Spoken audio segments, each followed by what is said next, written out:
Getting clients as a financial advisor gets harder and harder every single year. And if you're a wealth advisor who's in that growth stage, wanting to add 2 to 3, maybe more ideal clients every single month and actually be able to grow your practice predictably, then this video is going to give you a consistent system to be able to do exactly that. The number one problem that most wealth advisors I talk to face is that even if they are able to get clients here and there, they don't have a consistently reliable and predictable system that will deliver that, which is obviously a major factor that prohibits their growth. So in this video, I'm going to break down that exact system. So after speaking with over 1,500 wealth advisors, the number one factor, as I said, that really holds back growth is the lack of predictability in their outreach and in the ability to bring on clients. When your pipeline is constantly dry and you're chasing the next client, you don't really know where that next client is going to come from, that naturally makes it very difficult to focus on your clients and potentially even prohibits you from properly serving your clients the way that you really want to, right? And the whole purpose of this system, the number one problem it solves is that exact issue, because once you have the predictability and the ability to scale your practice, that all the growth can come naturally over the years that you're in business. So in terms of this system particularly, it's mainly for advisors who are fully dedicated to actually making a change to grow. Like, it's not going to work if you're kind of comfortable where you're at and you're not necessarily looking for like a different method to increase your outreach. Over the 40 plus advisors that I've worked with, every single one of them, the reason that the system worked is because they were fully dedicated to actually growing and actually implement it. If you treat the kind of system that I'm about to show you here today as just something you're going to try to use on the side or something that you maybe just want to explore a little bit, you have to be fully bought in to actually making a change and being comfortable with the uncomfortability of that change in order to actually grow. Whereas, it's not going to work for advisors who are looking for a quick and easy solution, right? Like, as you probably know, there's nothing really quick and easy about the industry. And as a result of that, if you're trying to implement outreach in a way that you're just maximizing your time efficiency, or maybe you just want something that's going to get some quick wins here and there, that's not really what this is about. This is about having a system that compounds and builds consistency over time. So you have to be dedicated, you have to be willing to make a change, maybe take some risks, but then also spend that time so you get that predictable pipeline in the long term. So before we actually get into the system, just so you know that it works,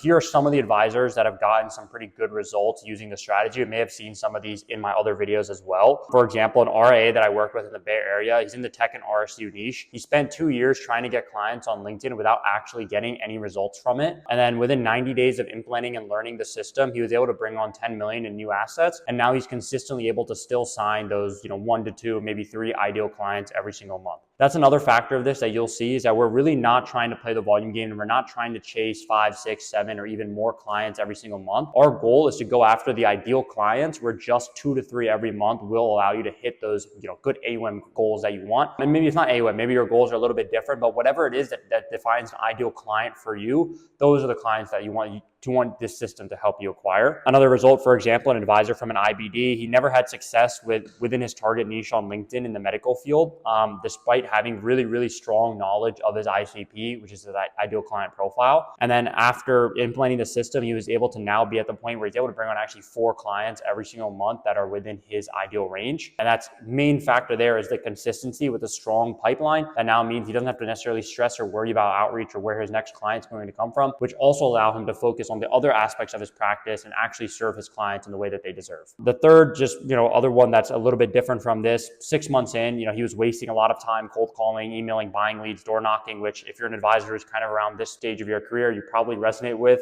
All of those factors didn't really lead to any sort of consistency, even if they did bring sporadic wins here and there. But then after implementing this system, he's able to now be at the point where he's getting 5 discovery calls every single week with truly ideal prospects. And these prospects are, as I said, adaptable to which stage he's in. And as he grows, he'll maybe adapt to a more increased ideal client. But now he's, as a result of those 5 discovery calls, consistently able to sign 4 to 5 ideal clients every single month and really grow his practice just a few months into his business. So just so you know the system works, I'll share even more results later on, but just before we get started, so you know that this is something that can actually make an impact for your business. Okay, so before we get into the actual system, we want to talk about why the traditional playbook and why the traditional form of outreach and wealth management actually is already dead, and probably the reason you're watching this today if you feel like you've struggled with what all the traditional different types of outreach is. So really, the fundamental truth is that basic prospecting approaches fail because they ignore what the wealth management business is actually about, right? It's about real trust and real relationships. So for example, what advisors keep trying over and over again that doesn't really get any results for them, just to list a few that I've heard, as I said, after talking to over 1,500 wealth advisors. Cold calling, right, is cold calling that has response rates that are either close to zero or really just feel like you're kind of just hoping for luck and just relying on that next call to hopefully have someone on the other end who's actually comfortable with talking to you. Scripts that compliance won't even clear. So a lot of people try to use scripts and then obviously might run into compliance issues, or obviously even if they do, the scripts won't necessarily convert. They might pay lead gen services for contacts, right? So trying to buy leads and basically use those leads in your business. Premium platforms. So even if the really expensive platforms that charge a lot and promise a lot of results but don't really ever deliver, literally out of every single advisor I've worked with, almost every single one was on some sort of lead gen platform before that they didn't like and had to remove before they ended up working with me. So that's a very, very common problem that I'm sure you resonate with if you've done that before. LinkedIn posts that are mostly seen by other advisors. So if you're posting on LinkedIn consistently, but you're not really seeing results and you're not DMing anybody or seeing results from your DMs, probably just advisors that are on your platform. Cold DMs that read as spam on arrival, basically meaning that you're sending a DM and you're not really getting any responses. And even if you do, it's either people saying not interested.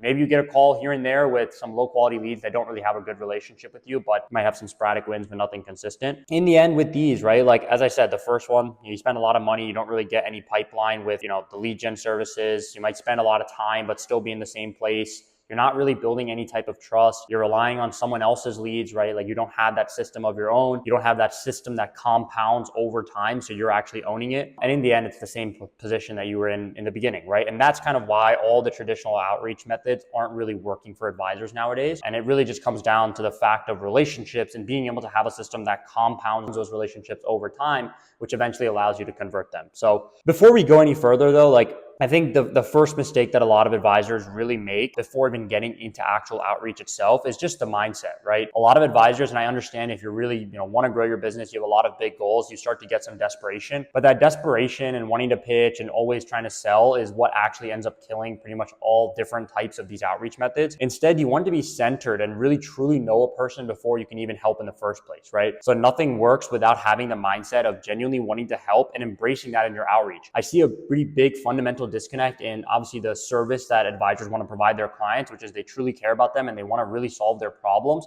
But then that doesn't really align with the way that they're doing outreach. They do outreach sounding like a salesperson. And that's kind of why the industry is perceived as just a bunch of salespeople, which is why prospects don't give you the time of day. So really fixing that first, approaching all conversations, being centered, using the strategy that I'm going to show you here. And then moving on from there by asking questions and wanting to know a prospect before ever selling them anything is a very, very important step. And the desperation is something that can definitely hurt. So yeah, that's something I would definitely want to know. And it takes some time to get there, but it makes a huge difference. Okay, so now getting into the actual system that I've been talking about here, right? Basically, what we capitalize on is understanding the actual relationships that you can build with prospects and being able to get to a point in a conversation where a prospect is telling you their problems. So you're not pitching or selling them anything. You're just bridging the gap from a problem they've already identified to the solution that you can provide. The best platform for outreach for wealth advisors is LinkedIn. Although most advisors do it wrong, as I said here, they're not really going to get any results from it. But if you can really capitalize on LinkedIn and apply the strategy that I'm going to show you here, then you can grow exponentially and just have a ton of consistent results in pipeline that, as I've showed you a little bit. But before we get into the outreach specifically and the types of DMs and that strategy, the targeting is something that a lot of advisors make a big mistake on, right? So the fundamental truth is that a niche isn't really about demographics or the investable assets. It's the group that you truly understand. So that means understanding their pain points, understanding their aspirations, their personalities, and all of those different factors. And so, for example, like a lot of advisors that I talked to early on, they'll say that, yeah, I'm really in that stage where I just want anyone that has money or anyone that's willing to speak with me, which I understand that may be the case.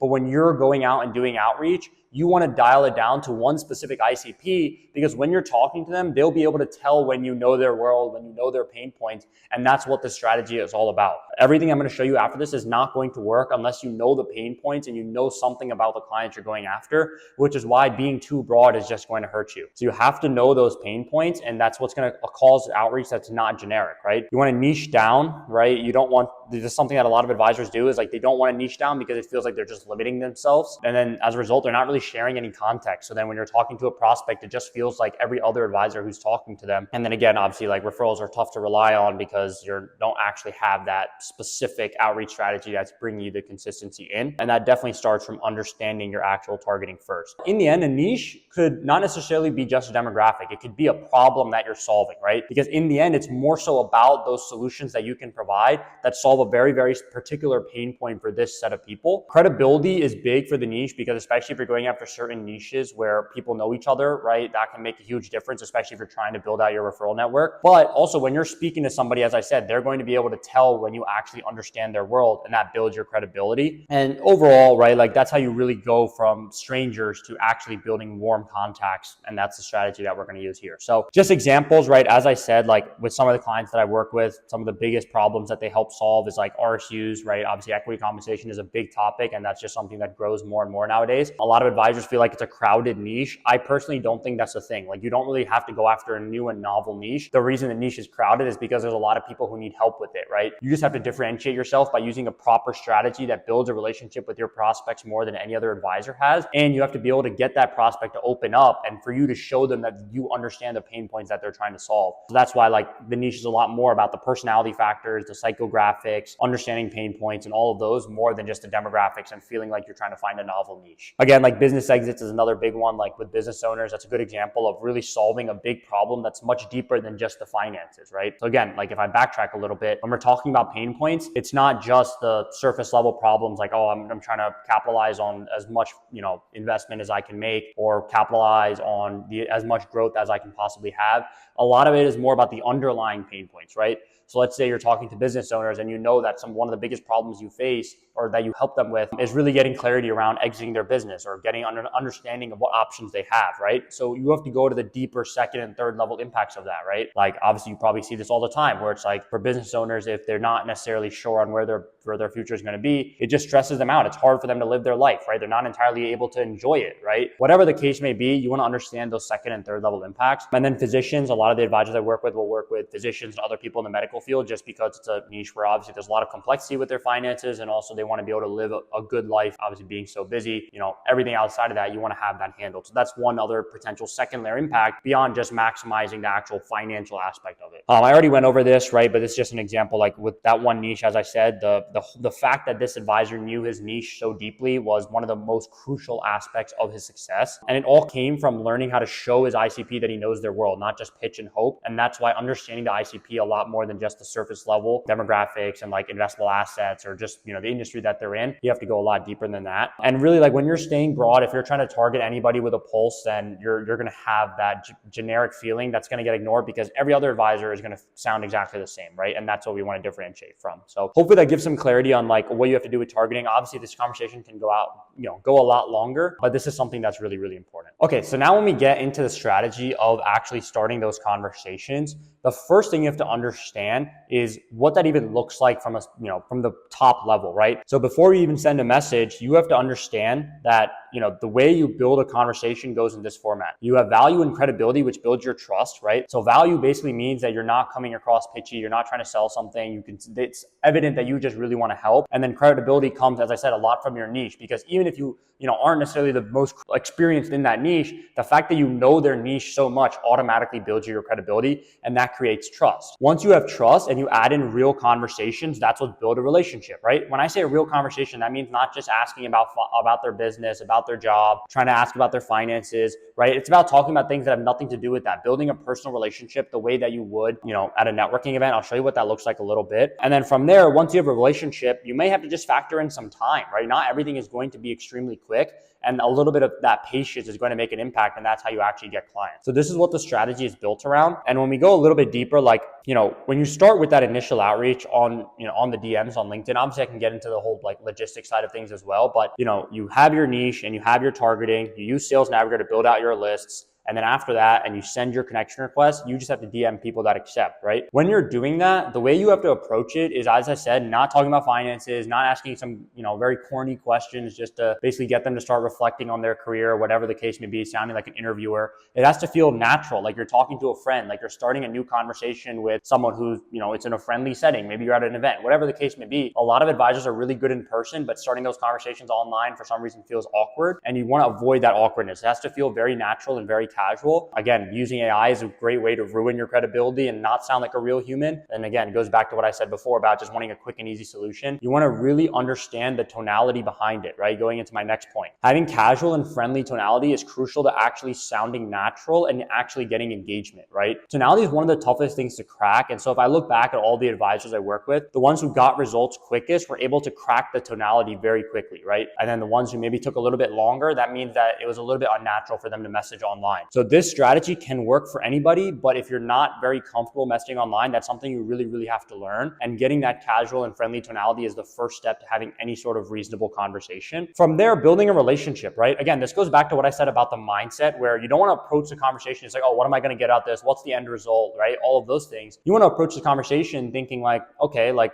I want to understand this person. I don't know anything about them. A lot of advisors will, in this situation, say, oh, but I just want to build that relationship in person, or I'll just ask them for a call and I'll just build a relationship on that. But you have to understand that the reason why getting clients as an advisor is so difficult in 2026, and it's going to only become more and more difficult, is because everyone is so wary of getting sold things online. They don't want to talk to random strangers, right? And that's a huge factor. And so what you have to do is warm the person up. You have to make them see that you're a friendly person. You're not trying to sell them anything without reason. And look, maybe they ask you, maybe they say like, oh, like, what are you trying to sell me? Like, what's the purpose of this conversation? You just should say what is genuine, right? That, oh, I'm not really selling anything because I don't know anything about you, and I just kind of want to get a better feel for who you are before even seeing if I can help you, right? I don't want to sell people things that they don't need. So some, form of that, you want to tell them that so it actually is your genuine mentality. And this is a step that's not necessarily the easiest thing to do, right? Like you can have a very simple back and forth, but it may feel unnatural. A lot of people will tell me like, oh, I tried this approach, but it doesn't work. It's not really about that. It's about being able to do that naturally, and it takes time to learn, and you have to obviously,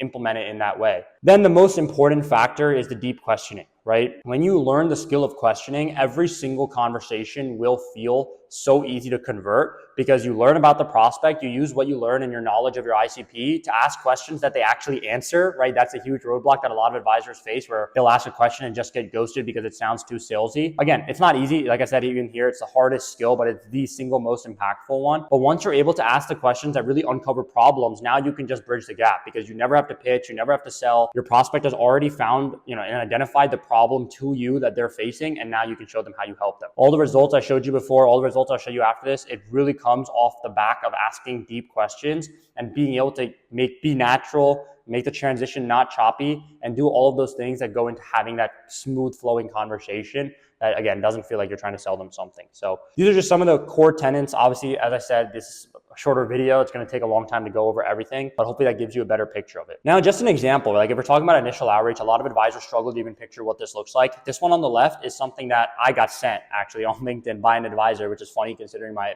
the work that I do. But nonetheless, it shows an approach that pretty much the majority of advisors are using, right? Some way, shape, or form, from the element of, the mentality behind it, even if the text is different, right? So here, right, it's an in-mail. First of all, never use in-mails. In-mails suck. I would recommend no one to ever touch an in-mail ever again. But he just says, I'm a financial advisor at X, Y, and Z on a large advisory team working with clients in your industry. If you have questions about investing in your company's whatever, employee stock purchase plan, alternatives, I'd be happy to be a resource. We can set up a phone call, Zoom, and an in-person meeting, right? So a lot of advisors, maybe if you don't know much about outreach or you've tried a lot of outreach on your own, right, you may look at this and be like, oh, but this is pretty good, right? Like he talks about a lot of pain points. He kind of uses the offering of a Zoom call, right? Whatever the case may be. And that's why a lot of advisors struggle, is because they use an approach like this. That's like the traditional sales approach. A few problems here, right? First, it assumes that I want to get on a phone call with someone that I've never talked to before, someone that I have no relationship with. They're just throwing out a bunch of random things that aren't really relevant to me, right? So it's like employee stock purchase plan. Obviously, if he actually looked at my profile, he would see that I'm a business owner, so it's not really relevant. Alternatives, right? Obviously, that could be relevant, but he doesn't know anything about me, so he doesn't know if that's something I'm interested in, right?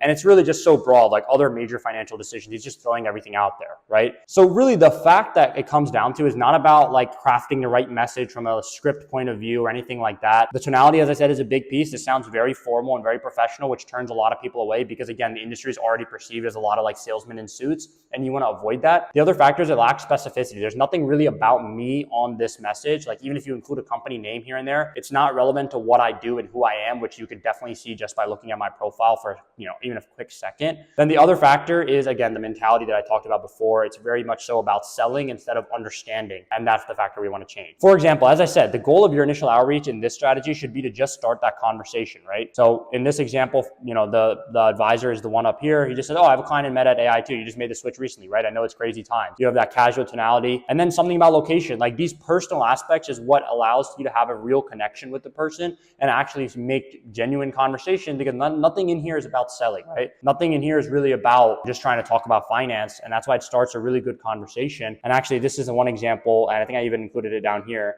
But this example is one that actually turned into a pretty big client for this advisor that I worked with, right? So this is something that you can obviously note the differences in. It's completely different even from a mentality perspective. The goal is to start a conversation, to be natural, be a real human, right? Which is very severely lacking online nowadays. And that's why there's so much opportunity. And then obviously ask questions that are easy to answer. So like, that person's not going to read that and be like, oh, like, I don't want to write a book to respond to this person, or I don't even know this person. Why would I answer them? It's a very simple, very natural question. It feels friendly. And that's the way you want to start conversations. So hopefully that gives you a picture, at least at the very beginning. Obviously, initial outreach is just the first step. I'll get into some more of it a little bit now, but hopefully that gives you a little bit of a better picture. Okay, cool. So now getting into a little bit more of what the conversation looks like, right? I'll preface this by saying, like, I'm not going to go over every single step in this video. I'm just showing you what it looks like. And you can see it down here. Like, this is one conversation. Obviously, there's so many things you can break down. But just to start off with, right? Like, when you go through that conversation and you've already built a relationship, you've already done some digging through, asking some good questions, you want to uncover gaps.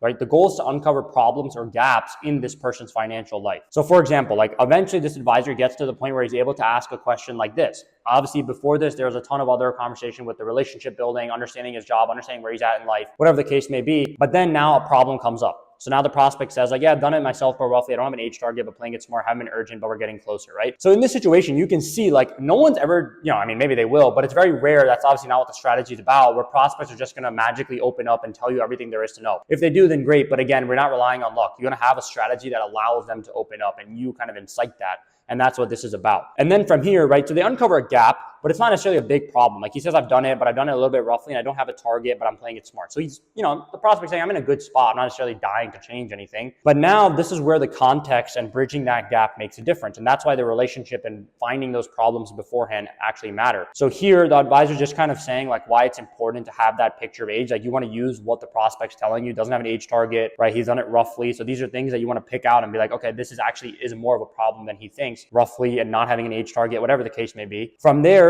showing the credibility, right? So as I said before, by having a niche and working with, and focusing on one specific group, you build a credibility within that, because then the person on the other end can see that you have that understanding. And then this is obviously an offer of a call. Like, I can talk to what I've done for other physicians if you want. Might have some time early next week. So obviously I can get into this a lot deeper, but just from a preliminary level, you'll see that in this call offering, it's not a pitch. He's not selling them anything. He's not even saying, like, do you want to get on a call, right? It's simply saying that I've helped other people. I can probably help you based on what you've told me. If you want to get on a call, I'm open to it. So if you see that tonality, the point is that the advisor is framing themselves as the authority. And that comes from, as I said before, not having that desperate salesy mindset. A lot of people will be like, oh, like, would it make sense to get on a call? Like, let's get on a call X, Y, and Z time. Do you have time on whatever X, Y, and Z day? You want to make it a lot more casual than that. And you want it to feel natural and flow naturally in the conversation. And that's exactly what this does.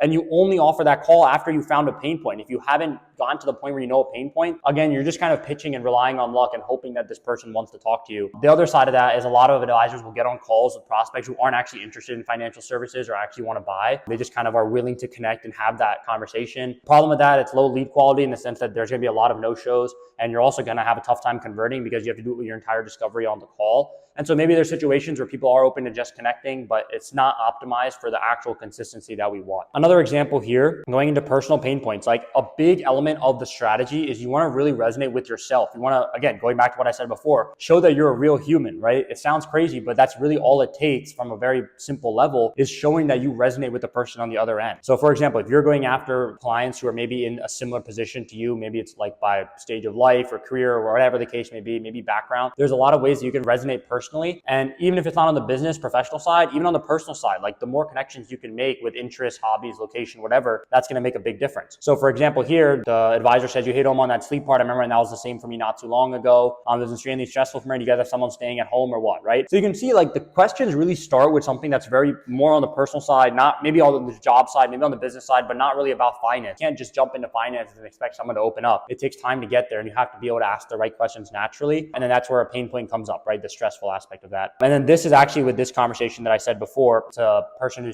works for Meta. Obviously, they're talking about equity compensation. And eventually they get to the point where the prospect tells them like, oh, like I just do rough planning with my equity comp, right? He says, have you had any surprises with taxes? So then here, right, the prospect says like, yeah, the taxes are really just partly timing and partly luck. So now obviously as a wealth advisor, you see somebody say that, yeah, I mean, it's just about luck. Again, the same way I'm telling you right now, you don't want to rely on luck for your business. You're going to say the same thing to your prospects. And that's what this kind of goes into. So it's like basically diving deeper into that pain point. So like the simplest thing I can tell you with the questioning in just this short video is the way the questions go is you start a little bit more broad. And as you learn more about the prospect, you can get a little bit deeper and then use the ICP knowledge that you have. So again, like this is just a few small examples. Conversations can be of any length, right? Most of them are relatively long, but that's where the skill comes of just being natural and being able to ask those questions. So that was just a quick summary of it. In terms of and here's another one, some of them can be shorter. Some of the common struggles, right? Like how do I convert a casual conversation into finances? Why would anyone keep talking to me if they know I'm selling something? Doesn't just take too much time. How do I offer call without getting ghosted or blown off? Why can't I just do all this on a phone call? I don't know how that got cut off. Probably did undo button or something, but why can't I just do all this on the call, right? So I've already answered some of these. The first one, how do I convert casual conversations into finances? Again, that comes down to really diving into understanding the skill and the behavioral psychology behind it, right? If somebody can see that you're trying to sell them something, then it's going to be a lot tougher. But if you have good tonality, you sound natural, you've so far been a genuine human, that's going to be a lot easier. Why would anyone keep talking to me if they know I'm selling something? I talked about this a little bit earlier. Honestly, the simple switch is don't want to just sell, right? If you're selling at all costs, then this probably is not for you. You want to treat the conversations as I want to learn about people. And then if it makes sense, then only I want to help them. That's the simplest answer. Everything else comes across in your tonality if you have that mindset. I mean, the point about too much time, it's just relative, right? Like if you feel like it's going to take you too much time where, maybe adding 2 to 3 clients a month in your ideal range isn't worth it for you, then yeah, maybe it's too much time. But if that is something that's going to push your growth forward and, you actually are good at it where the point where you get results, then time is obviously relative. Obviously, the simplest part of it is once you learn the strategy, it takes you a lot less time, the same way as learning any other skill. In terms of offering a call without getting ghosted or blown off, again, as I said before, you want to make sure that you've already identified a pain point, which creates urgency. So overall, like most advisors really treat their prospecting as surface level, and that's why they struggle. You can only give your clients the attention they deserve when you aren't stressed about your pipeline, right? So I've talked to so many of the most successful advisors that I've met on LinkedIn or at events or otherwise,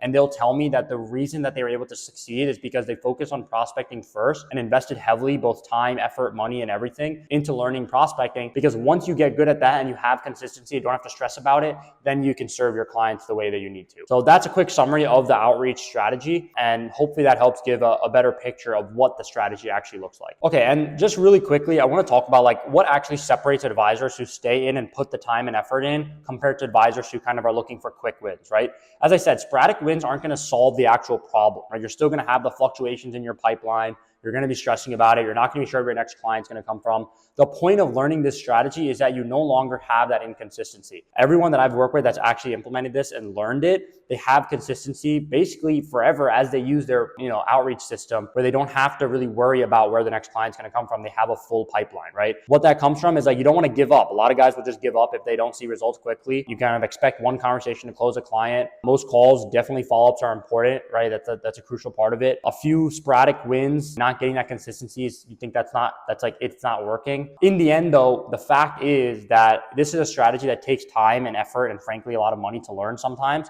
But once you learn it, then it's going to allow you to grow fully over time. But people that do stay, as I said, you stay past the point where most people quit. The reason this strategy works, frankly, is because a lot of advisors are never going to put in the effort. Everything I went over today, even if you really believe in it, chances are more than half of you are never even going to try to do it this way because you feel like it's just going to take too much time and it's not worth putting in. And that's why it's going to work, because most advisors won't do that. You're going to let, your consistency compound, right? Like the whole point is that this is a system you own, and you own all the relationships and you own all the conversations, and You don't have to rely on anyone else, whereas lead gen services or buying leads will have that impact. And again, like, you're building an actual business, not just relying on luck to grow that way. So just, quick, like, most advisors are going to stop here. Like, they'll get on LinkedIn for a bit and not see any results and stop. And even if you're keep going, like, honestly, like, even if you keep trying the same thing, if you're not iterating, if you're not trying new things, if you're not trying to be uncomfortable and like actually grow, then nothing's going to change. You're just doing the same thing over and over again. But the consistency will eventually get you to that point, right? So as I said, like, pitches, bought leads, cheap and bad quality outreach, they all just rely on luck. But a relationship-based system that constantly grows and that you iterate with and actually dedicate yourself to, that's going to pay back long after it's built, and you just have that consistency forever. So that's just a quick reason why you should be focusing on actually dedicating yourself to it. So that's pretty much it, right? I talked about some of these results early on. I'll just go through some more just so you know that this actually does work. It'll hopefully build some belief in your head that this is something you should learn. But like, as I talked about before, these are all three people in completely different places, right? They have completely different pain points, but at the same time, they use the same strategy, adapting it to themselves, and that's why it works, right? The whole point is that if you actually implement this strategy and you learn it, there's absolutely no way it doesn't work for you. And the biggest factor though, like with these advisors that I'll say, and even some of these people early on that I'm working with that I'll go through, is like, they didn't wait for a comfortable solution to come to them, right? So they didn't wait to like figure out the outreach. They didn't just expect to like not change anything and keep growing. Even if they're doing it on their own, they knew that they have to keep doing iteration. They made decisions fast. Like, they didn't wait to,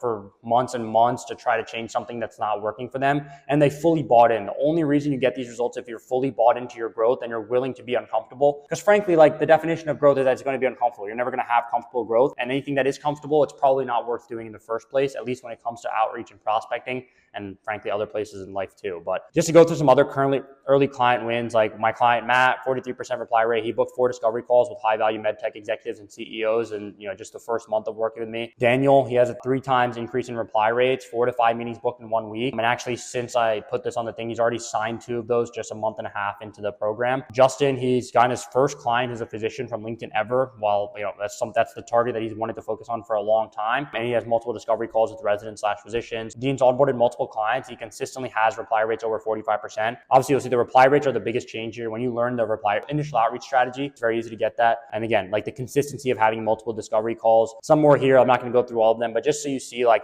it's a very consistent way to get results. And these are, keep in mind, these are current clients, obviously. So like, their results are going to compound. As I said, it takes time to compound and learn. But when you really buy in, the reply rates are the first thing to increase. And then the conversations come on the back of that. And these are just some of the firms that I've worked with at the moment: Edward Jones, Northwestern Mutual. Obviously, you can see Morgan Stanley, Merrill Lynch, and Wells Fargo as well. So it's very compliant. Like, I've never had any compliance issues with any firm. The reason being that, we're not selling anything. As I said, we're not talking about like any sort of financial products or anything like that. It's frankly about the actual relationships and building that relationship and finding problems before you get on the discovery call. So that way, once you're on that call, you have everything you need to push that, prospect to the next level. So overall, that's pretty much it, right? The philosophy behind the system is that advisors aren't really failing from a lack of effort. They fail from chasing volume instead of actually being relevant and specific. Niching isn't something that's going to limit your growth. It's actually going to compound that. And that's what makes the messages land with the person you're talking to. The trust is more of a mechanism. It's not just like something you build on calls or in person. Everything goes into just building more trust with your prospects. And that's what's so crucial in this industry. Most advisors really quit very early on, like regardless of what stage it is in the conversation. They just won't see results and they'll kind of move on. And that's why it works, because, only a few amount of people are actually going to see results from it, because those are people that are going to dedicate themselves. And a system that an advisor builds can never be shut off by someone else, right? That's the entire point of this, that if you're building your outreach system and you're responsible for it and you own it, then there's no like external factors that are going to impact that as much, right? Like, you're not buying leads from anyone or relying on any sort of recurring subscription service to do that. So yeah, overall, right, that's why this strategy works so well. It's very consistent in being able to build that pipeline for you. So hopefully this video gave you some actionable takeaways that you can go ahead and implement into your outreach immediately and basically start building that consistent pipeline that you want.